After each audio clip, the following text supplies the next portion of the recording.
নমস্কার। আমরা এখন একটা ভিডিও শুরু করেছিলাম, বেশি বড় হয়ে যাচ্ছে বলে দুটো ভাগে ভাগ করে নিয়েছি। তার দ্বিতীয় পর্ব আমরা শুরু করছি।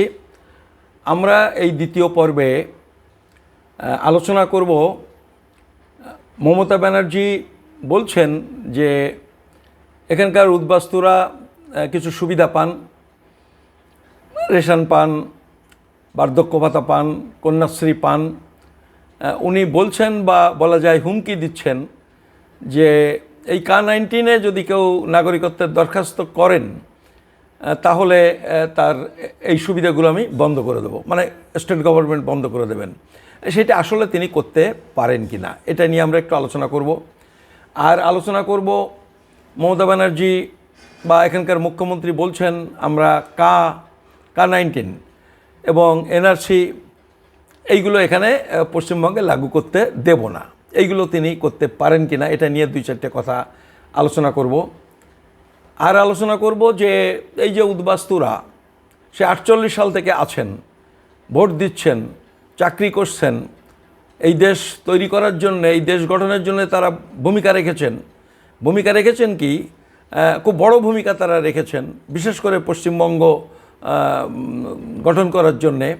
তো তাদের বলা হচ্ছে যে তারা নাগরিক নয়। মমতা ব্যানার্জি বলছেন সবাই নাগরিক, ওদিকে বিজেপি বলছে এরা নাগরিক না, সবাইকে দরখাস্ত করে নাগরিকত্ব নিতে হবে। এইটা আসলে কি ঠিক বা বেঠিক কি, এইটা নিয়ে কিছু কথা বলবো। আর অনেকে বলছেন যে আমরা নাগরিকত্বের জন্য আবেদন করব কি না, এই যে পোর্টাল যেটা চালু করছেন, করলে ভালো হবে না মন্দ হবে, সুবিধা হবে না অসুবিধায় পড়ব, এইসব নিয়ে অনেকে প্রশ্ন করছেন। সেটা নিয়েও আমরা আমাদের বুদ্ধি বিবেচনার মতো দুই চারটে কথা বলবো। আর আমি আগেও বলেছি, সব ভিডিওতেই প্রায় বলছি যে আপনারা যারা আমাদের এই ভিডিওটা শুনবেন, শুনে যদি মনে হয় যে এটা আরও বেশি বেশি লোকের জানা দরকার, তাহলে এই ভিডিওটা আপনারা একটু শেয়ার করে দেবেন, তাহলে আরও বেশি লোকের কাছে পৌঁছাবে, আরও বেশি লোকে জানতে পারবেন। আর যারা সাবস্ক্রাইব করেননি তারা সাবস্ক্রাইব করে দেবেন। এবার আমরা শুরু করি। যে প্রথম প্রশ্ন, দ্বিতীয় পর্বের প্রথম প্রশ্ন, মমতা ব্যানার্জি ওই যে বলছেন এই সুবিধা সেই সুবিধা বন্ধ করে দেবো, এটা করতে পারেন কি না। আমি এইটার উত্তরে আপনাদের এই K-19টার, এই যে K-19 এটা কিন্তু এই K-19 আইন, এই K-19 আইনের 6B ধারাতে কিছু কথা লেখা আছে। আমি সেটি একটুখানি আপনাদের পড়ে শোনাই, তাহলে আপনারা নিজেরাই বুঝতে পারবেন যে অবস্থাটা কি। একটা লাইন মাত্র আমি পড়ে শোনাবো। সেখানে বলছেন যে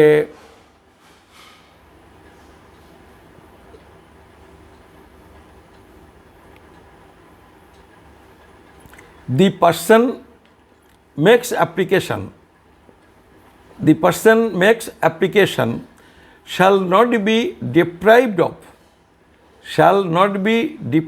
of his rights and privileges to which he was entitled on the date of receipt of his application on the ground of making such application.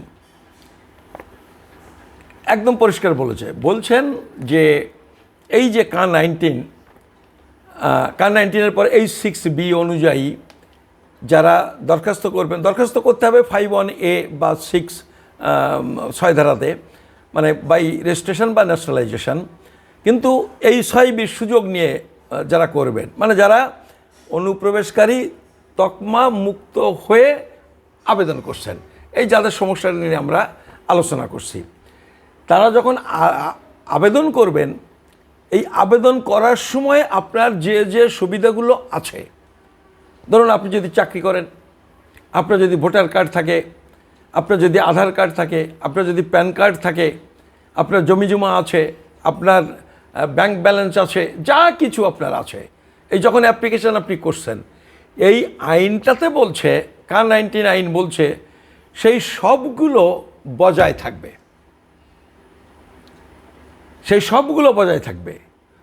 কতদিন? যতদিন না আপনার আবেদনের ফয়সালা হয়। মঞ্জুর হতে পারে, না মঞ্জুরও হতে পারে, কিন্তু ডিসিশন না হওয়া পর্যন্ত যে সুবিধাগুলো আপনি এখন পান সেই সুবিধাগুলো পাবেন। এইটা এখানে লেখা আছে। এখানে একটা কোশ্চেন আমার যদি মনে থাকে, আমি পরে আলোচনা করছি, সেটা আমার মাথায় যেটা এসেছে সেটা একটু আলোচনা করব, এক্ষুনি ওটা বলছি না। তাহলে এইটা যদি থাকে, এই আইনটা তো দেশের জন্যে, দেশের সব মানুষের জন্যে, তাহলে বার্ধক্য ভাতা যেটা পাচ্ছেন, আবেদন করলে সেটা দেবেন না মমতা ব্যানার্জি, এটা কী করে বলেন? যে কন্যাশ্রী পাচ্ছেন সেটা দেবেন না, এটা কী করে বলেন? আসলে এই যেগুলো দেন, সে রাজ্য সরকার দিক আর কেন্দ্রীয় সরকার দিক, এটা তো মুখ্যমন্ত্রী তার গোলার ধান বিক্রি করে দেন না, প্রধানমন্ত্রীও তার গোলার ধান বিক্রি করে দেন না। এটা হচ্ছে দেশের মানুষের ট্যাক্সের টাকা, এবং সেটা খরচ হবে, দিতে হবে, এবং ট্যাক্স আদায় করতে হবে কতগুলো আইন কানুনের মধ্যে দিয়ে। সেই আইন কানুনের একটা হচ্ছে এই যে K-19। ফলে এটা মানব না, এটা কি করে হয়? আসলে এইগুলো দেখলে মনে হচ্ছে যে যেন একটা কুস্তি চলছে। ওরা বলছে এইটা, রাজ্য সরকার বলছে এইটা, আসলে এইটা এইভাবে হয় না, বুঝলেন তো? অনেক ব্যাপারে আপত্তি থাকতে পারে, দ্বিমত থাকতে পারে, কিন্তু আইনটা যখন হয়ে যায়, পার্লামেন্ট যখন তৈরি করে, সেখানে তো মমতা বন্দ্যোপাধ্যায়েরও এমপিরা ছিলেন, তখন কিন্তু সবার ক্ষেত্রে সেটা প্রযোজ্য। মানব না, করবো না, এটা বলা মানে এটা আমার মতো আপনার মতো ইনোসেন্ট লোক যারা বুঝি না, তাদের ধোঁকা দেওয়ার জন্য এই সমস্ত কথা। আপনি দেখেছেন, বলেছেন, এই যে একটা ইন্টারভিউ অমিত শাহ, সেখানে উনি বলেছেন যে ওই ইলেকশনের আগ পর্যন্ত বলছেন অসহযোগিতা করবে, ইলেকশন মিটে গেলে আবার ঠিক করবেন। আসলে এইটা কিন্তু অমিত শাহ খুব বেঠিক কথা কিছু বলেননি। তো যাই হোক, তাহলে আমরা দেখতে পাচ্ছি যে এইগুলো বন্ধ করা যায় না। মমতা ব্যানার্জি কোন সূত্রে এটা বলছেন? মমতা ব্যানার্জি বলছেন, আমি তো ইন্ডিয়ান নাগরিক বলে তোমাকে দিই এগুলো, কিন্তু তুমি যখন লিখছো যে আমি বাংলাদেশি, আমাকে ভারতের নাগরিকত্ব দেওয়া হোক, তখন তুমি নিজেই ডিক্লেয়ার করছো তুমি বাংলাদেশি। তো তুমি যদি বাংলাদেশি হও, তাহলে তোমাকে দেবো কেন? এইটাই হচ্ছে মমতা বন্দ্যোপাধ্যায়ের যুক্তি। কিন্তু আইন তো বলেছে যে এই ডিক্লারেশন দিলেও তিনি এই সুবিধাগুলো পাবেন। ফলে আমার মনে হয় মমতা বন্দ্যোপাধ্যায় যেটা বলছেন এইটা আদৌ ঠিক বলছেন না, এইটা বন্ধ হবে না। আপনি দরখাস্ত করবেন কি করবেন না, সেটা মমতা বন্দ্যোপাধ্যায়ের এর হুমকির জন্য করবেন না, মানে করলেও না করলে সে কারণে করবেন না, আর করলেও আপনি আপনার বুদ্ধি অনুযায়ী করবেন। এইটাতে মমতা বন্দ্যোপাধ্যায়ের এই হুমকি, এইটার ভয় পাওয়ার কোনো কারণ নেই। যদিও আমরা কিন্তু আপনাকে আবেদন করার জন্য মোটেই উৎসাহিত করছি না, আমরা আবেদন করার জন্য আপনাকে নিরুৎসাহিত করছি অন্য কারণে, অন্য কিছু কারণে, সেটা আমরা আলোচনা করব। ওই যেখানে 5 নম্বরে বলেছি আবেদন করবেন কি করবেন না, ওখানে 2-4টে কথা আমরা বলবো। কিন্তু মমতা বন্দ্যোপাধ্যায়ের হুমকিতে ভয় পাওয়ার কোনো কারণ আছে বলে আমরা মনে করছি না। এইটা একটা প্রশ্ন। আপনারা একটা জিনিস লক্ষ্য করেছেন, এই যে বলছেন যে কার লাগু করতে দেব না, কিন্তু পোর্টাল চালু হয়ে গেল, তা উনি কি করতে পারলেন? করা যায় না, উনি করতেও পারলেন না। আপনি তো এখন থেকে পোর্টাল চালু হয়ে গেছে, আবেদন করলে তো করতেই পারেন, মমতা বন্দ্যোপাধ্যায় কী করবেন? ফলে এটা এই ধুমকি দামকির কোনো মানে নেই। উনি এনআরসি করতে দেবো না সেটাও বলছেন। আমরা এনআরসির পক্ষে নই, কিন্তু যে অবস্থায় আছে, আমরা যে অবস্থায় আছি, আমাদের নাগরিকত্ব সমস্যার সমাধান না হয়ে যদি এনআরসি হয়, তাহলে আমি আপনাকে বলছি অন্তত 2 কোটি মানুষ, পশ্চিমবঙ্গের 2 কোটি মানুষ, 1.5 কোটি মানুষ এনআরসি তালিকার বাইরে পড়ে যাবেন, বেনাগরিক ঘোষিত হয়ে যাবেন। এদিক ওদিক ম্যানেজ করলে সে তো অন্য প্রশ্ন, কিন্তু আইন অনুযায়ী কিন্তু বিষয়টা এই রকম হওয়ার কথা।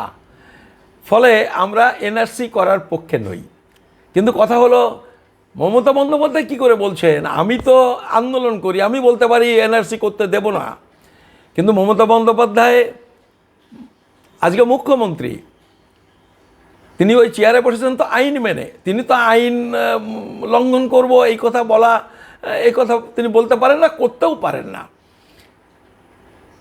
এনআরসি সত্যি যদি তিনি বন্ধ করতে চান, আপনি জানেন এনআরসি যখন তৈরি হয়েছিল কত সালে? 2003 সালে এনআরসি 14A ধারা তৈরি হয়েছিল।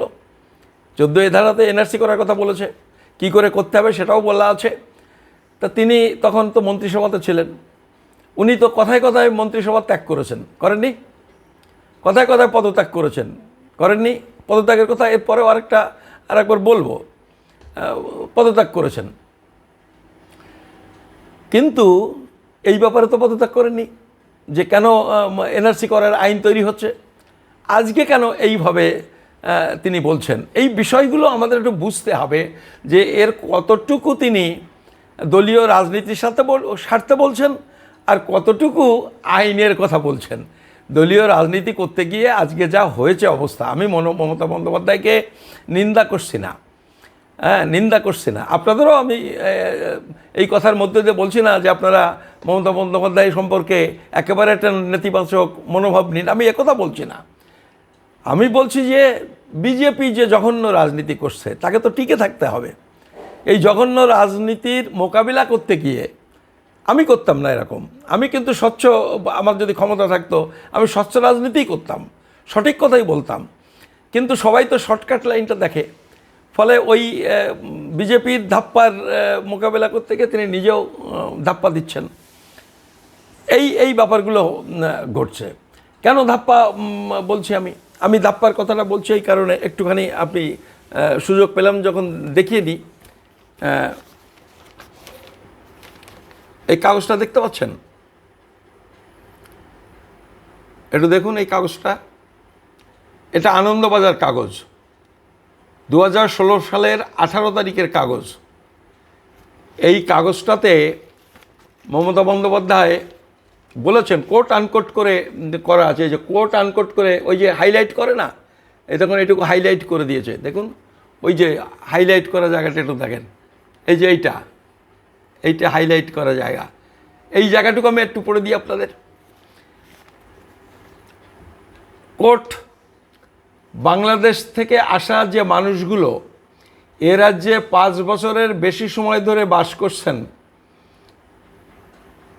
রেশন কার্ড, ভোটার কার্ড আছে,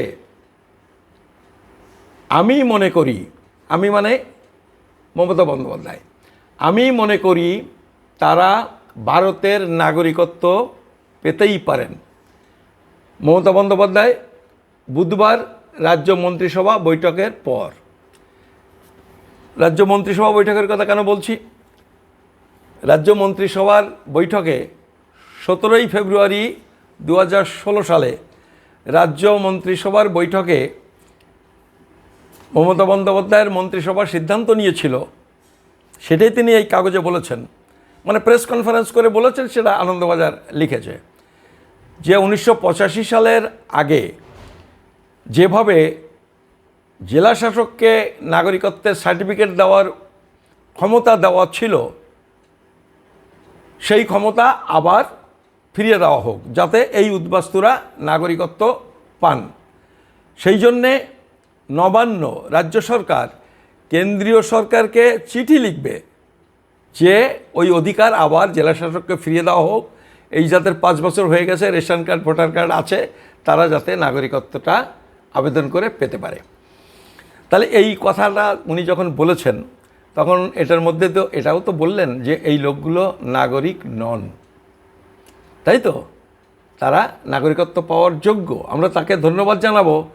তিনি বলছেন এরা নাগরিকত্ব পাওয়ার যোগ্য, উপযুক্ত, তাদের দেওয়া উচিত, এটা তিনি বলছেন। আর তারপরে এখন যেটা বলছেন সেটা আসলে বিজেপির মোকাবেলা করার জন্যই তিনি এগুলো করছেন।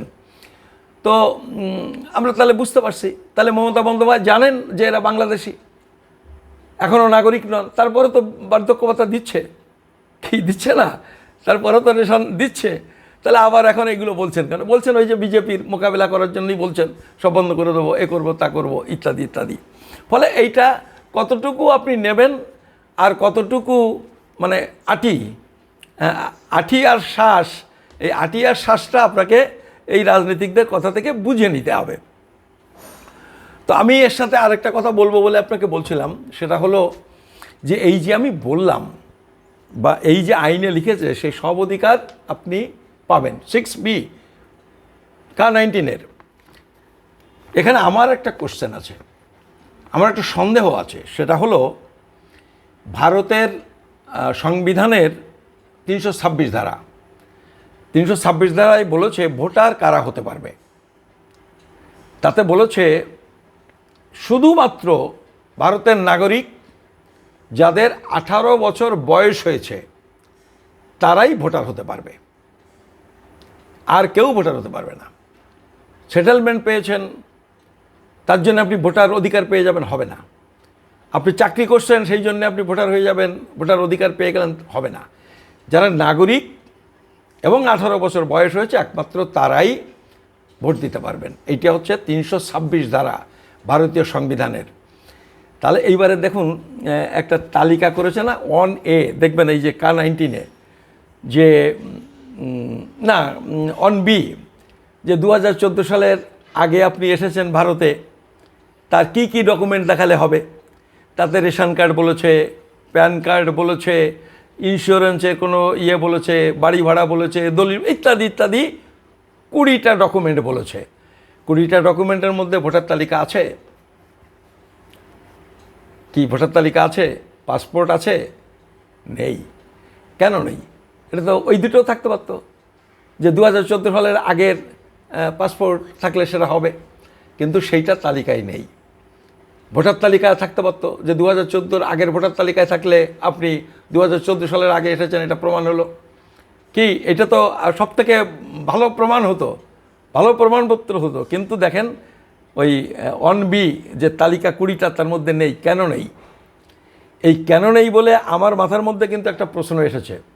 এইটা যখনই বলবে বাংলাদেশি হিসেবে আবেদন করছে, 326 ধারা বলছে ভারতীয় হলেই ভোটার তালিকায় নাম উঠবে, তাহলে দুটো কন্ট্রাডিক্ট করে যাচ্ছে।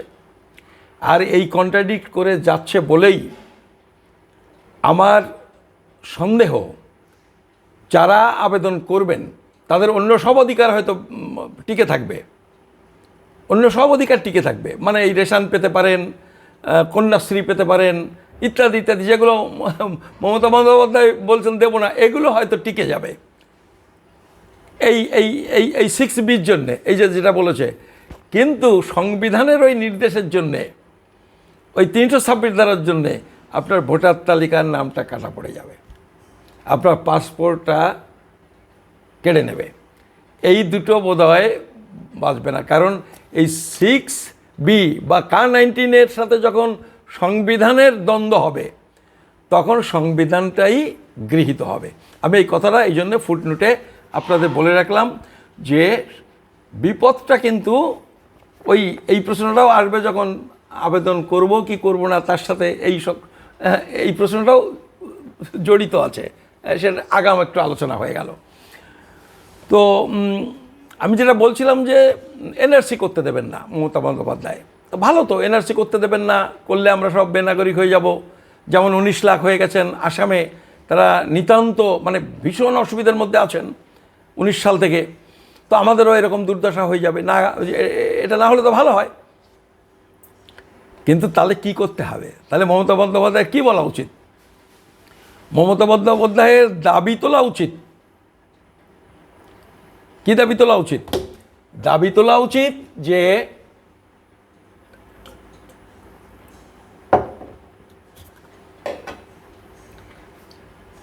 নাগরিকত্ব আইনের 14A ধারা বাতিল করো। কি তাই তো? 14A ধারা নাগরিকত্বের আইনটা ইনট্যাক্ট থাকবে, আর আমি মুখ্যমন্ত্রী বলবো আইন মানব না, এটা তো হয় না। তাহলে আপনাকে আপনার MP যারা পার্লামেন্টে আছে তাদের দাবি তুলতে হবে 14A ধারা আমরা মানছি না, 14A ধারা বাতিল করো, তাই তো? কিন্তু আপনি এই যতদিন এই ডিবেট চলছে শুধু উনি নয়, আমি সব পলিটিক্যাল পার্টির কথা বলছি, এনআরসি করতে দেবো না, বিভিন্ন সংগঠনের কথা বলছি, এই নো এনআরসি, এই যারা এই সবই তো পেছনে এরাই ইন্ধন দিচ্ছে, এসব পলিটিক্যাল পার্টির ইন্ধনে এগুলো হচ্ছে। এই যে নো এনার্জি, এ সব ইসের পেছনে কিন্তু আসলে এই উদ্বাস্তুদের প্রশ্ন নয়, ওই পলিটিক্যাল পার্টির ইন্টারেস্টেই ওরা যেমন করে নাচায় তেমনিভাবে নাচে। তো কেউ কিন্তু তারা দাবি করছে না 14A ধারা বাতিল করো। কেন? অন্যরা কি বলছে তা আমি ছাড়িয়ে দিলাম। শুনেছেন কোনোদিন মমতা বন্দ্যোপাধ্যায় বলেছে 14A ধারা বাতিল করতে হবে? বলেননি। তার মানে হলো মমতা বন্দ্যোপাধ্যায়ও, তিনি সেই সময় মন্ত্রিসভায় ছিলেন, তার মানে এখন বিরোধিতা করা যায় না, এরকম কোনো কথা নয়। তখন হয়েছে, তখন হয়তো বোঝেননি, বা তারা ছোট শরিক, তাদের কথা হয়তো বিজেপি শোনেনি, এটা হতে পারে। কিন্তু বিজেপি তো অনুপ্রবেশকারী ডিক্লেয়ার করেছিল হিন্দুদের 21B-তে 2003 সালে। K-19-এ তো তাদের অনুপ্রবেশকারী তকমা মুক্তি দিল, নিজেরা অনুপ্রবেশকারী করলো। তারপরে একটা সময় এসে তারা ওই নিজেদের তৈরি করা আইন নিজেরা পরিবর্তন করে অনুপ্রবেশকারী তকমা থেকে মুক্তি দিল, এই যে K-19 যেটা। ফলে নিজেদের তৈরি করা আইন নিজেরা পরিবর্তন করা যায়। মমতা বন্দ্যোপাধ্যায় সেদিন ছিলেন মন্ত্রিসভায়, তার মানে আজকে ওইটাকে বাতিল করার দাবি তোলা যাবে না এরকম তো নয়, তুলতেই পারেন, তোলা উচিত। কিন্তু তিনি সেটা বলছেন না, বলছে করতে দেবো না। করতে দেবো না মানেটা কি? করতে দেবো না মানে হচ্ছে আমি যে কদিন মুখ্যমন্ত্রী আছি এই কদিন কোনো রকমের ঠেকিয়ে যাবো, এবং দেখবেন বলছে আমি যতদিন আছি ততদিন কাউকে এখান থেকে চলে যেতে হবে না, এরকম কথাবার্তা বলেন। তা আপনি যে কদিন আছেন সে কদিন চলে যেতে হলো না। একটা পরিবার আপনি চলে যাওয়ার পরে যদি তাকে চলে যেতে হয় তখন কি হবে? ফলে আপনি যতদিন ক্ষমতা আছে ততদিন তো এর পরেও যাতে তাদের না যেতে হয় তার জন্য আইনটা পরিবর্তন করার দাবি তুলবেন। এরা কিন্তু সেটা করছে না। মমতা বন্দ্যোপাধ্যায়ের দাবিগুলো আপনারা এভাবে একটু মেলাবেন, দেখবেন কোনো রকমের তাইরে নাড়ে করে নিজের সময়টা পেরিয়ে যাওয়ার একটা চেষ্টা তারা করে যাচ্ছেন। আর এই প্রসঙ্গ যখন এলো, আর দু একটা কথা এর সাথে বলে দিই, না হলে পরে ভুলে যাব। এটা দেখতে পাচ্ছেন, পড়তে পারছেন? যায় পড়া? দেখুন তো, পড়তে পারলে খুব ভালো হতো, কিন্তু জানি না পড়া যাচ্ছে কি না। আর যদি নাই পড়তে পারেন, কাগজটা আমার কাছে আছে, দরকার হলে আমি হোয়াটসঅ্যাপে পাঠিয়ে দিতে পারবো যদি চান। এইটা হচ্ছে একটা লেটার হেড, ভারতীয়, উপরে বন্দে মাতরম, তারপর ভারতীয় তৃণমূল কংগ্রেস বনগাঁ বিধানসভা কমিটি, বনগাঁ, উত্তর 24 পরগনা। এই পাশে প্রতীক। এইটাতে এখানকার যত লিডাররা, এই অঞ্চলের যত বড় বড় লিডার, তারা চিঠি লিখেছেন। চিঠি লিখে বলেছেন যে এমনকি বহু নাম ভোটার তালিকায় অন্তর্ভুক্ত আছে যাহারা প্রকৃতই বাংলাদেশী। তাহলে এই শব্দটার মানে কি? এমনকি বহু নাম ভোটার তালিকায় অন্তর্ভুক্ত আছে যাহারা প্রকৃতই বাংলাদেশী। তাহলে ভোটার তালিকায় নাম উঠলেই ভারতীয়, এটা কি তৃণমূল কংগ্রেস মানছে? ভোটার তালিকায় নাম আছে কিন্তু বলছে তারা বাংলাদেশী। কে বলছে? তৃণমূল কংগ্রেস। কবে বলছে? চিঠির তারিখ হচ্ছে 10/1/2006 বলে মনে হচ্ছে, অনেকটা অস্পষ্ট, 2006ই হবে। আপনাদের মনে আছে যে 375 জনের এই গাইঘাটা, আমি এখন বলছি, এই ভিডিও করছি, গাইঘাটা বিধানসভার মধ্যে আমার বাড়ি। এই গাইঘাটা 375 জনের 375 জন ভোটারের নামের তালিকা নিয়ে উনি পার্লামেন্টে গেছিলেন। তখন বোধহয় সোমনাথ চট্টোপাধ্যায় স্পিকার, তিনি ছুড়ে মেরেছিলেন যে এই 375 জন এরা সব বাংলাদেশি, তাদের নাম ভোটার তালিকায় আছে। করেছিলেন কি না? আর এই আন্দোলনও করেছিলেন, বহু ডেপুটেশন তারা দিয়েছিলেন যে বাংলাদেশিদের নাম ভোটার তালিকায়। মানে তখন এই সব লোকজন ভোট দিত বামফ্রন্টকে, ফলে তিনি তার বিরোধিতা করতেন। আমি অবস্থাটা একটু বোঝার জন্য আপনাকে বলছি। তাহলে এটা তো বোঝা যাচ্ছে যে ভোটার তালিকায় নাম মানেই যে তিনি ভারতীয় নাগরিক, এটা তৃণমূল কংগ্রেস মানে না। মমতা বন্দ্যোপাধ্যায় মানে না। এই কাগজটা আমি রেখে দিয়েছি, এটা আপনাদের একটু প্রসঙ্গত এলো, নাহলে পরে ভুলে যাব, একটু বলে রাখলাম। তো এনআরসির বিরোধিতা ওইভাবে করলে হবে না। এনআরসি বিরোধিতা করতে গেলে 14A দ্বারা বাতিল করার জন্যে প্রস্তাব তুলতে হবে তৃণমূল কংগ্রেস এবং যারা যারা যে দল তাদের এমপিরা পার্লামেন্টে এগুলো তুলুক, আমরা এটা চাই। এর পরের প্রশ্ন হচ্ছে উদ্বাস্তুরা নাগরিক কিনা।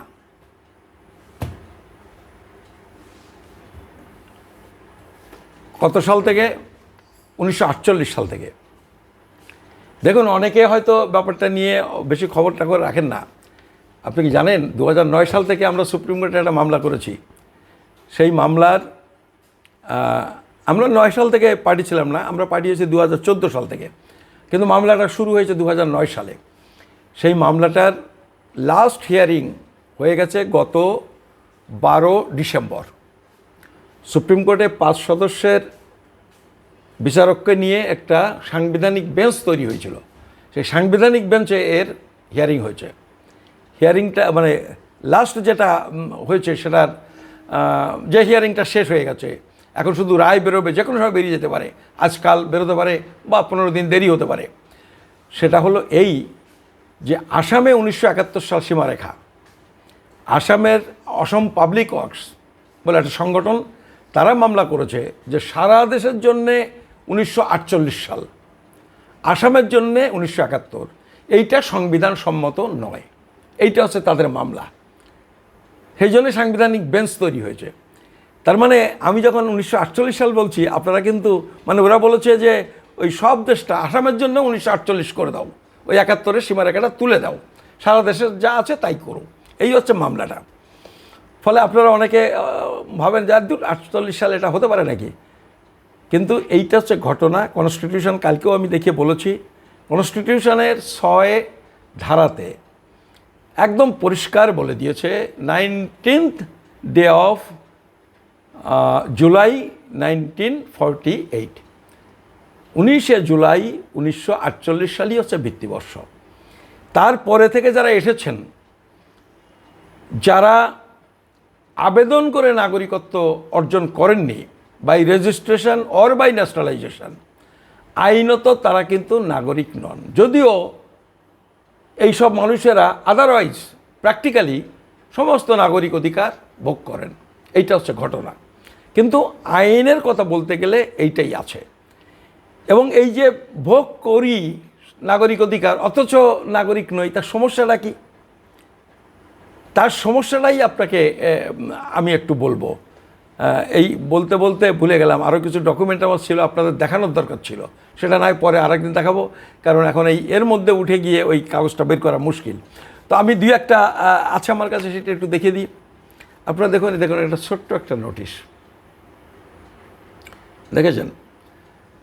এটা একটা ছোট্ট নোটিশ, পড়তে পারছেন না, আমি নিশ্চিত আপনারা পড়তে পারবেন না, কিন্তু চাইলে আমি হোয়াটসঅ্যাপে পাঠিয়ে দেবো। আমি একটুখানি পড়ে শোনাই নোটিশটা। এই নোটিশটা দিয়েছে গভর্নমেন্ট অফ উড়িষ্যা।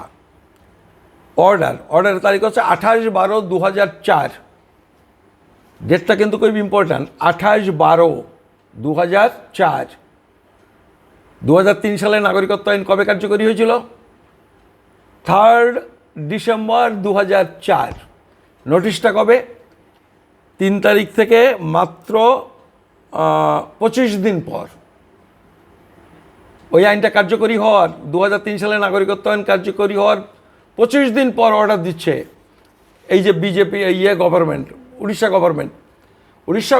তো উড়িষ্যার পাওয়ারে কারা ছিল? BJP BJD coalition government. বিজেপিকে তো আমরা অনেক বন্ধু ভাবছি না, উদ্বাস্তুরা ভাবছি যে বিজেপি আমাদের বন্ধু, তারাই বাঁচাবে। ওই আমি আগের দিনে বলেছি, ওরা বিজেপি হচ্ছে সাপ হয়ে কাটো আর ওজা হয়ে ঝাড়ো। আইন করে অনুপ্রবেশকারী করো, আবার একটা আইন করো কার-19 অনুপ্রবেশকারী তকমা থেকে মুক্তি দাও, এইটাই করে যাচ্ছে তারা। নোটিশটার ভাষা শোনেন।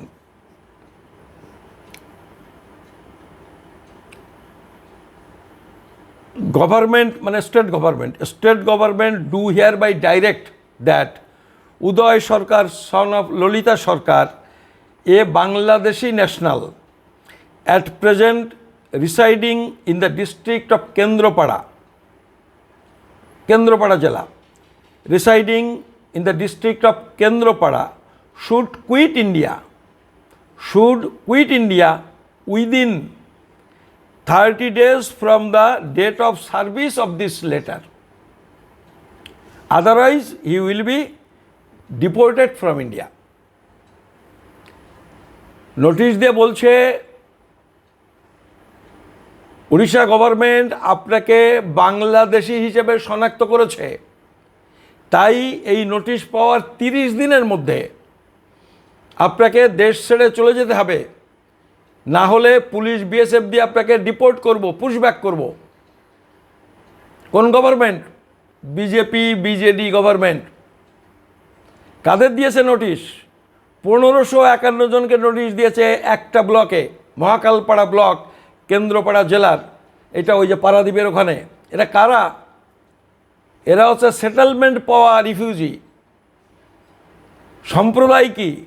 1551 জনই নমশূদ্র। এরা বলছে মুসলমান তাড়াবে। এরা মুসলমান তাড়ানোর জন্যে এই নোটিশ পাওয়ার পরে আমি 3 মাস ওখানে গিয়ে একটা আন্দোলন গড়ে তুলেছিলাম, উৎকলবঙ্গীয় সংঘর্ষ সমিতি। বহু উড়িষ্যার লোক আমাদের আন্দোলনে অংশগ্রহণ করেছিলেন, আর মনমোহন সিংহ অনেকটা সহযোগিতা করেছিলেন। আর ওই সময়ের গণশক্তি রিপোর্ট দেখেন, একটার পর একটা রিপোর্ট লিখেছিল। বামপন্থীরা এই সহযোগিতা কিন্তু সেদিন করেছিলেন। সেইটা ডিপোর্ট করতে পারেনি, পুশব্যাক করতে পারেনি, কিন্তু তারা এই নোটিশটা আজও উইথড্র হয়নি। তারা সমস্যার মধ্যে আছেন। ঠিক এই সময় আরও কয়েকটা নোটিশ আছে আমার ফাইলে। সেই সময়ে নবরঙ্গপুর, মালকানগিরি থেকে অনেককে ডিপোর্ট করেছিলেন। আমাদের এই সীমান্ত দিয়ে করতে পারেনি, তখন ওই যে কি ঝামেলা হয়, আসাম সীমান্ত দিয়ে ডিপোর্ট করেছে, মানে পুশব্যাক করেছে এই বিজেপি গভর্নমেন্ট, এবং সবগুলো হিন্দু তারা করেছে। ফলে অনেকে ভাবছেন যে সমস্যাটা কি।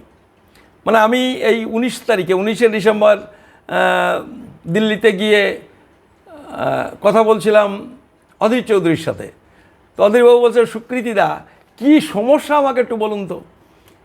এতকাল পরেও অধীরবাবুর মতো নেতা বলছেন কী সমস্যা একটু বলুন তো দেখি। জানেন না বলেই বিষয়গুলো এখন অবধি এইভাবে পড়ে আছে, নেতারা কোনো দিন ধ্যান দেননি।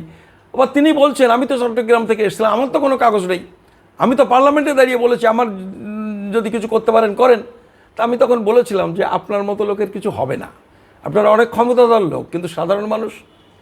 এই সব কথা বলেছিলাম। এইটা হয়েছে, আপনারা জানেন ঘুষ করাতে কতজনকে অ্যারেস্ট করেছিল, 9 মাস জেল কেটেছে, তারপরে তারা বেল পেয়েছে। এই মতো আমার সঙ্গের খরচ খরচায় ওই মামলাটা হয়েছিল, করিডোরে তারা বেল হয়েছে, কিন্তু এখনও তাদের হাজিরা দিতে হচ্ছে।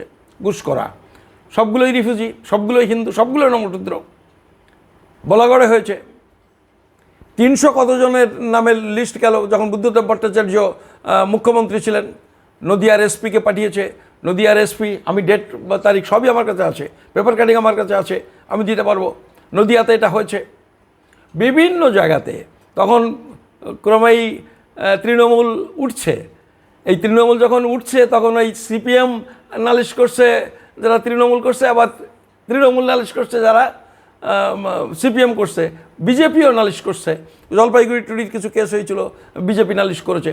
এই নালিশ যখন করছে, এমনিতে কিছু বলছে না গভর্নমেন্ট, পুলিশ, কিন্তু কারোর বিরুদ্ধে যখন নালিশ হয়ে যাচ্ছে, এই যে নালিশ হলেই তখন আমি বিদেশি, কারণ তখন তো আইন হবে, আইনের প্রশ্ন আসবে। ফলে সাধারণভাবে আমি আছি, কিছু হচ্ছে না, নালিশ হলেই সমস্যা।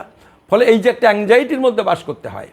যারা চাকরি করছেন, রিটায়ারমেন্টে 5 বছর আগে থাকতে ঘুম হয় না যে পেনশনটা পাবো কিনা, তখন আবার কাগজপত্রগুলো বের করবে, দেখবে আমি ঢাকা থেকে পাস করেছি, দেখবে আমি রাজশাহী থেকে পাস করেছি, যশোর থেকে পাস করেছি, কী হবে। অনেকে প্রমোশনের জন্য দরখাস্ত করছেন না। এরকম সব বিষয়গুলো আছে। এরকম একটা আতঙ্কের মধ্যে দিন কাটানো, পাচ্ছি সব অধিকার, কিন্তু এই আতঙ্কটা যাচ্ছে না। এই যে জায়গাটা, সেই জন্য এটাকে রেগুলারাইজ করা, মানে এটা আইনসঙ্গত করে দেওয়া। এবং সেই আইনসঙ্গত করাটা কি দরখাস্ত করে করা সম্ভব যেটা বিজেপি করছে? আমরা বলছি এটা হয় না। আমি একজন বিডিও এখন, আমি ক্লাস 7-এ যখন পড়তাম তখন সে রাজবল্লভপুরে, মুসলমানপুরে রাজবল্লভপুরে আমি ভর্তি হয়েছি, ভালো ছাত্র। এইবার এখন বিডিও হয়েছি, জয়েন্ট ডিএম হয়েছি। আমাকে এখন বলতে হবে আমি একজন বাংলাদেশি, আমাকে ইন্ডিয়ান নাগরিকত্ব দেওয়া, এটা পারবে? করা সম্ভব? আমার সম্পত্তি আছে, আমার বাড়িঘর আছে, আমার ব্যবসা আছে, এটা এইভাবে হয় না। সেই জন্য আমরা বলছি যে বিজেপি যখন বলছে আমরা নাগরিকত্ব দিতে চাই, এই যে যেটা অমিত শাহর যে এটা এখন ঘুরছে সমস্ত মিডিয়াতে, তিনি তো বলছেন যে এই যে রিলিজিয়াস পারসিকিউটেড যারা, হ্যাঁ, তাদের দুঃখের কথা বলছে, তাদের দুর্দশার কথা বলছে, যে তা আমরা নাগরিকত্ব দিতে চাই। তা নাগরিকত্ব যখন দিতে চান, তা দরখাস্তর মধ্যে যাচ্ছেন কেন? বিরোধীরা বিরোধিতা করবে। আমি তো এপিবি আনন্দে বিভিন্ন চ্যানেলে দেখতে পাচ্ছি বিরোধীরাও বলছেন যে দিয়ে দিন, দিতে যখন চাইছেন দিয়ে দিন, বিরোধীরা তো আপত্তি করছেন না। তো সর্বদলীয় বৈঠক করে এটা ডিসিশনটা নেওয়া যায়, কেউ আপত্তি করবে না, তো সেটা করুন না, সেটা করুন। ধরুন 2014 করেছেন, তা আপনারা করতে পারছেন 2014-র আগে যারা এসেছে তারা সবাই নাগরিক। বাকিটা আমরা পরে দেখতাম, বাকিটা সম্পর্কে অমিত শাহও বলেছে যে সে বাকিটা দেখা যাবে, আগে এই পর্যন্ত হোক। এই আজকের এই ইয়েতে দেখবেন যে বাকি যেটা হবে তারপরে সেটা দেখা যাবে, আবার সমস্যা যখন সামনে আসবে। তা ঠিক আছে, যদি করতেন 2014 পর্যন্ত করে দিতে পারতেন। কী ডকুমেন্ট দেখাবে? ঠিক আছে, ওই যে 14টা ডকুমেন্ট আসামের ক্ষেত্রে সুপ্রিম কোর্ট ঠিক করে দিয়েছে, সেটাই আপনারা করতে পারতেন। আমরা দাবি করতাম আরও 6-7টা বানানোর, যদি নাও মানেন সেটা করতে পারতেন, কিন্তু তা তো আপনারা করেননি কেন? বিরোধীরা দাবি তুলছেন ইলেকশনের আগে করেছেন ভোটের জন্যে, তা এটা তো অস্বীকার কেন করছেন? এটা আপনারা সেই জন্যই করেছেন। আর এইটা আপনি না হলে অন্য দলও করতো। এই ভোটের আগেই রাস্তা সারাইয়ের কাজ শুরু হয়, ভোটের আগেই এই যে 100 দিনের কাজের টাকা বকেয়া পড়েছিল, মমতা বন্দ্যোপাধ্যায় তার কোষাগার থেকে দিচ্ছেন। কবে দিচ্ছেন? ইলেকশনের আগেই দিচ্ছেন। ফলে এইটা তো লজ্জা পাওয়ার কিছু নেই, ইলেকশনের আগেই সব দল এগুলো করে। ঠিক আছে, আপনি করেছেন, ভোটের জন্যই করেছেন, এটা কোনো সন্দেহ নেই। কিন্তু আপনার ক্ষেত্রে একটা অন্য বিশেষত্ব আছে, সেটা হচ্ছে এইটাতে যে নাগরিকত্ব হয় না, আপনার এই ভয়ে 4.5 বছর করেননি। তাহলে 4.5 বছরের মধ্যে সবাই জেনে যেত, বুঝে যেত, তাদের অভিজ্ঞতায় বুঝে যেত যে এই আইনে নাগরিকত্ব হয় না, যে কারণে আপনারা করেননি। তো এটা স্বীকার করতে অসুবিধাটা কোথায়? আমি আপনাদের বলি, দেখবেন 2006 সালে ওই যে শিবশৈলম তখন ওই পর্যবেক্ষক হয়ে এসেছিলেন, আপনাদের মনে আছে কি না পুরনো লোক যারা, সেবার একবারে 12,98,000 লোকের নাম কাটা গেছিল, যার অধিকাংশ তাদের বিরুদ্ধে অভিযোগ বাংলাদেশি। কত নাম কাটা গেছিল? 12,98,000। বন্ধ হলো কি করে? এটা কিন্তু 2005, 6, 7 এই সময় এইসব চলছিল। আনন্দবাজারে হেডিং ছিল, অনিতা দেবনাথের ভাতের থালায় পুলিশ কেরোসিন ঢেলে দিয়েছে। 6 বছরের অনিতা দেবনাথ, যাত্রাপুর পঞ্চায়েতে, নদিয়ার কৃষ্ণনগরের পাশে, মেয়েটি ভাত খাচ্ছিল সকালবেলায়। তার বাবা মা, ওই পাড়ায় আরও 200-300 লোকের নামে বাংলাদেশি বলে অভিযোগ হয়েছে। পুলিশ ধরতে গেছিল, ধরতে গিয়ে মা বাবা পালিয়ে গেছে। ওই মেয়েটি ছোটো, সে বসে ভাত খাচ্ছিল, ধরতে না পেরে পুলিশ তার ভাতের তলায় কেরোসিন ঢেলে দিয়েছে। আনন্দবাজারে হেডিং, পেপার কাটিং আমার কাছে আছে।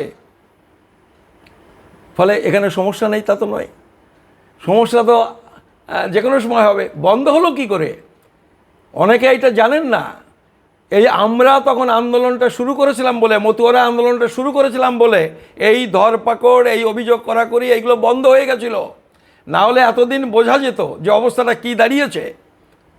ওই বিভিন্ন জায়গা থেকে ট্রেন ভরে ভরে নিয়ে আসছিল। উলুবেড়িয়াতে হান্নান মোল্লা ট্রেন থেকে লোকজন ছাড়িয়ে নিল, আপনাদের মনে নেই? আমাদের এই পাশের গ্রাম সলুয়া, এখানকার মুসলমান, আমাদের কাশেম মণ্ডল, আপনারা অনেকে চেনেন, 40 বছর ধরে আমাদের আন্দোলনের সাথে আছেন। তার ভাই, 3-4 ভাই এবং পাড়ার লোকজন, তারা ওই লেবারের কাজ করতো বম্বে, তারা সব মুসলমান, বাংলা ভাষায় কথা বলেছে, সব ধরে নিয়ে এসে এই বর্ডার। আমি নিজে গেছিলাম, গিয়ে বর্ডারে গিয়ে এখান থেকে কাগজপত্র নিয়ে গিয়ে তাদের ছাড়িয়ে নিয়ে এসছে, কাশেম ভাই আমাদের ডেকে নিয়ে গেছিলো। এগুলো বন্ধ হলো কি করে? এই আন্দোলনটা আমরা করেছি বলেই এই বিষয়গুলো বন্ধ হয়েছে। না হলে আসামে যেটা দেখছেন না, তার থেকে বেশি সমস্যা এখানে শুরু হয়ে গেছিল। এখন প্রশ্ন হলো যে আপনি এতে আবেদন করবেন কিনা। এই যে এই পোর্টালে মমতা বন্দ্যোপাধ্যায় বলছেন করবেন না, অনেকে বলছেন করবেন না, বিজেপি বলছে করুন। এই যে অমিত শাহ যে সাক্ষাৎকারটা বেরিয়েছে, মিডিয়ায় ঘুরে বেড়াচ্ছে, এটা তো একটু আশ্বাস দেওয়ার জন্যে যে আপনারা করুন, কোনো অসুবিধা হবে না। কিন্তু আমরা ব্যাপারটাকে অতটা সহজভাবে নিতে পারছি না।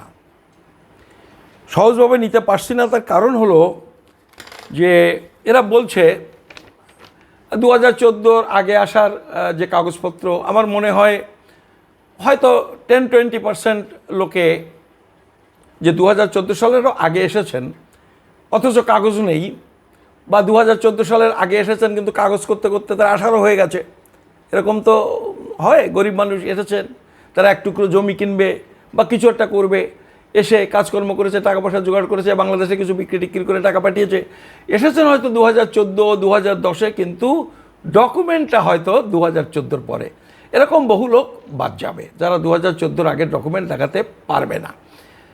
কিন্তু তবুও একটা বড় সংখ্যায় মানুষ 2014 সালের আগের ডকুমেন্ট দেখাতে পারবেন।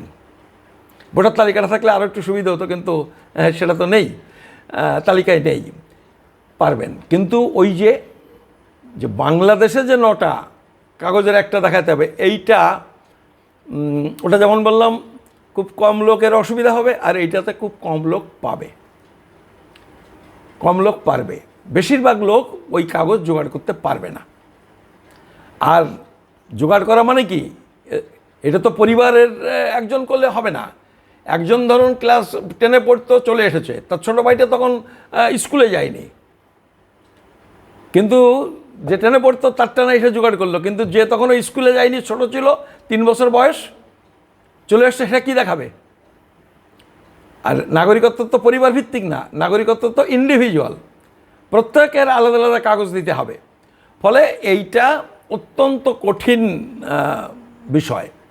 আমি আসামে শুনছিলাম, আসামের যারা RSS, বিশ্ব হিন্দু পরিষদ এইসব করেন, তারা নাকি চিন্তাভাবনা করছে, মিটিং করেছে যে এইটা কাগজপত্র আরও কিছু সহজ করার জন্যে তারা পার্টিকে বলবে। মানে তাদের এই বিভিন্ন যে শাখা সংগঠন, তারা বলছে, এইটা আমাকে আসাম থেকে একজন পুরনো সাংবাদিক আমাদের বললেন।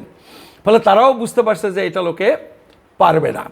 তা এইটা যদি না পারেন, সবকটা তো জোগাড় করতে হবে, একটা জোগাড় করে দরখাস্ত করলে তো হবে না, সবকটা জোগাড় করে দরখাস্ত করতে হবে। এইবারের প্রশ্ন হলো দরখাস্ত যে কজন করতে পারলেন, ধরুন 10% লোকে পারল, তাহলে এইবারের যে প্রশ্ন হয় যে আমি যে কাগজটা দিলাম, আমি মহিষাহাটি স্কুলে পড়তাম, তাহলে মহিষাহাটি স্কুলের কাগজটা দিলেই কি মেনে নেবে? এইটা কিন্তু একটা বড় প্রশ্ন। দেখবেন সাংবাদিক জিজ্ঞেস করেছে অমিত শাহকে, উনি কিন্তু এইটা পরিষ্কার করে কিছু বলেননি, বলেছেন পুরনো কাগজ ইত্যাদি, এটা খোলসা করেননি। আসলে উনিও ভালো জানেন না, তার কারণ তিনি তো মন্ত্রী, অফিসাররা কি করে কাজ করে সেটা তো উনি বুঝবেন না, অতটা বুঝবেন না। ওটা বরং আমরা যারা অফিসে কাজ করে এসেছি তারা জানি, আমরা যারা কর্মচারী আন্দোলন করেছি তারা আরও ভালো জানি যে অফিসারের কাছ থেকে ব্যাপারটা বের করতে গেলে কি মুশকিল। ফলে এই সমস্যাটা তো আছে। এখন এই প্রশ্নে আমরা কি করে কোনো সিদ্ধান্ত কাউকে বলবো? আমরা 2-1টা ইনফরমেশন আপনাদের দিতে পারি।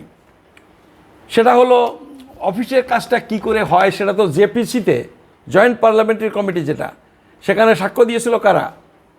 মোদী সরকারের সেক্রেটারি, মোদী সরকারের আইবি ডিপার্টমেন্টের অধিকর্তা, বড় বড় আমলা, যারাই কাজ করে এবং আগামী দিনেও করবে। মানে দরখাস্ত করলে আপনার নাগরিকত্ব সার্টিফিকেটে কে সই করবে?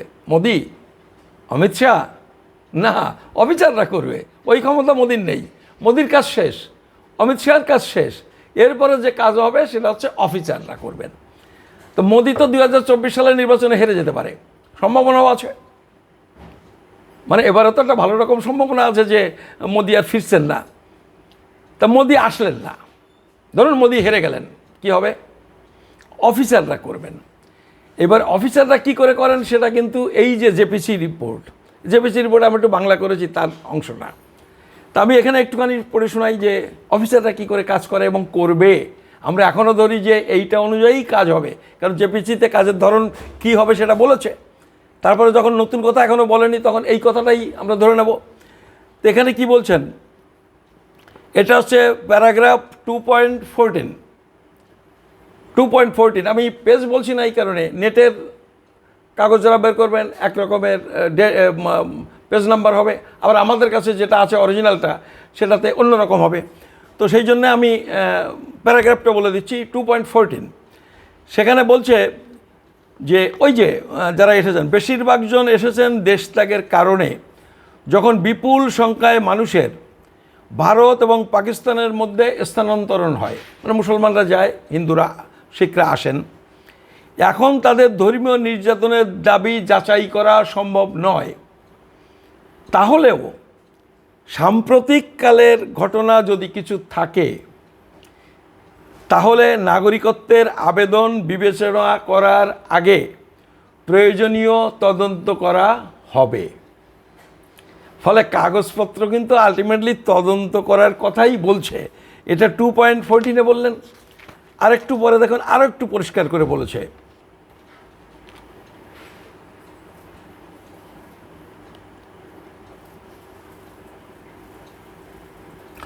বলছেন এটা প্যারাগ্রাফ হচ্ছে 2.17, ওইটা ছিল 2.14, এটা 2.17। এটাতে বলছে, তবে তারা ভারতে এসেই যদি ধর্মীয় নির্যাতনের কথা ঘোষণা না করে থাকেন, ওই যে এফআরওতে যে নাম লেখানো, তাহলে তারা যদি ভারতে এসেই ধর্মীয় নির্যাতনের কথা ঘোষণা না করে থাকেন, তাহলে এখন সেই দাবি, মানে ধর্মীয় নির্যাতনের দাবি বা অন্যান্য প্রশ্ন প্রমাণ করা কঠিন। এ সম্পর্কিত যে কোনো দাবি র সহ কেন্দ্রীয় সরকারের বিভিন্ন এজেন্সি সিদ্ধান্ত গ্রহণের পূর্বে তদন্ত করবে। ফলে আমাদের মনে হচ্ছে, আর যেহেতু এই ইন্টারভিউতেও পরিষ্কার করে বলেননি অমিত শাহ, এই যে কমিটি হবে, এম্পাওয়ার্ড কমিটি, তারা এগুলো এনকোয়ারিতে পাঠাবে। নাগরিকত্বের একটা প্রশ্ন কাগজপত্র ভেরিফাই করবে না, কাস্ট সার্টিফিকেটের জন্য ভেরিফাই করে, পাসপোর্টের জন্য ভেরিফাই করে, চাকরির জন্য ভেরিফাই করে, নাগরিকত্বের জন্য ভেরিফাই করবে না। এটা আমাদের দেশের নিয়ম বহির্ভূত। ফলে নিয়ম অনুযায়ী বললে এইগুলো ভেরিফাই হবে। ফলে এইগুলো যদি ভেরিফাই হয়, তাহলে তো এখান থেকে যাবে হাই কমিশনের মাধ্যমে, তার জবাব কোনো দিন আসবে না। ফলে আবেদন করে নাগরিকত্ব আমাদের মতে হবে না। 2-4 জন যদি পায়, তাও অনেক লম্বা সময়ের ব্যাপার। 20 বছর পরে, আমি এখন 20 বছর পরে আমার আমার বয়স এখন 70, আমি কোথায় থাকবো ওপারে? তো এর তো কোনো অর্থ নেই। একটা ছেলে পাশ করে বেরিয়েছে, 4 বছর 5 বছরের মধ্যে তার চাকরির বয়সের সীমা পার হয়ে যাবে। সে যদি 10 বছর পরে, 20 বছর পরে নাগরিকত্বের সার্টিফিকেট পায়, কোনো কাজে লাগবে না, জীবনটা বরবাদ। ফলে এই পথে হবে না। এবং আমি বলছি যে আপনারা 2-4 জনে নাগরিকত্বের দরখাস্ত করে, আমরা যে আন্দোলনের কথা বলছি যে আইনটা পরিবর্তন করো, এই আন্দোলনে বিঘ্ন ঘটাবেন না। আসুন একটা চেষ্টা করি এই আইনটা পরিবর্তন করার জন্য। এবং আমার বিশ্বাস আছে, এই বিশ্বাস হাত গুনে বিশ্বাস না, ভগবানের বিশ্বাস না, নানান বিষয় পর্যালোচনা করে কোনো পলিটিক্যাল পার্টি উদ্বাস্তুদের নাগরিকত্ব দেওয়ার বিপক্ষে নয়, গোটা দেশ নাগরিকত্ব দেওয়ার বিপক্ষে নয়। এখানকার মুসলমানরা উদ্বাস্তুদের নাগরিকত্ব দেওয়ার পক্ষে। এবং আমরা এই যে মামলা লড়তে গিয়ে সুপ্রিম কোর্টে দেখেছি, জজ সাহেবরাও এদের নাগরিকত্ব দেওয়ার পক্ষে। এই যে একটা অ্যাটমসফিয়ার, এই যে একটা পরিবেশ আছে যে সবাই উদ্বাস্তুদের নাগরিকত্ব দেওয়ার পক্ষে,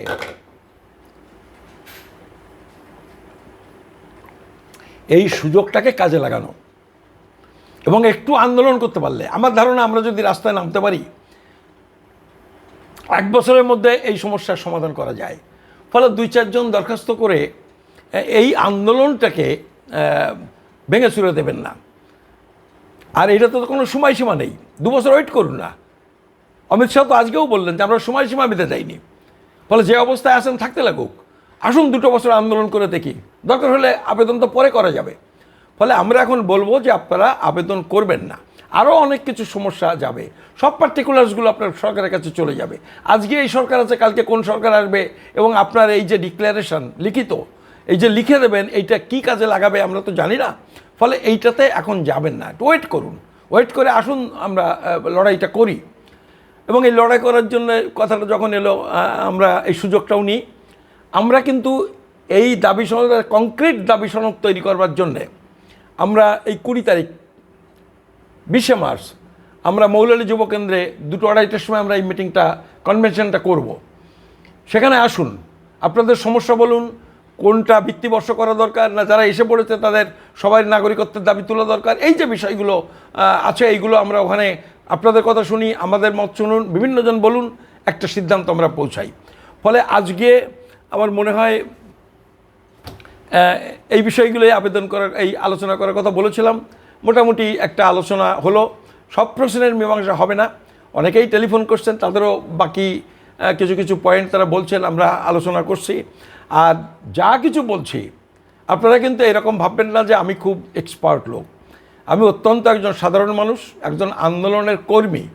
এই আন্দোলন করতে গিয়ে যেটুকু পড়াশুনো করার লেগেছে, আন্দোলনের জন্য কিছু লেখালেখি করার প্রয়োজন হয়েছে, মামলা করার জন্য কিছু আইনকানুন জানার দরকার হয়েছে, সেখান থেকে যেটুকু শিখেছি সেইটুকু খুব খোলা মনে আপনাদের বলছি। একটুও লুকোচ্ছি না, একটুও বাড়িয়ে বলছি না, একটুও কম বলছি না। কিন্তু তার মানে আমি যেটা বলছি সেটা ধ্রুব সত্য এরকম কিন্তু নয়। আমার মতামত আপনারা নেবেন, আমার সাজেশন নেবেন, অনেকের সাথে আপনারা কথা বলবেন এবং আপনারা সিদ্ধান্ত নেবেন। আপনাদের সবাইকে নমস্কার, ধন্যবাদ।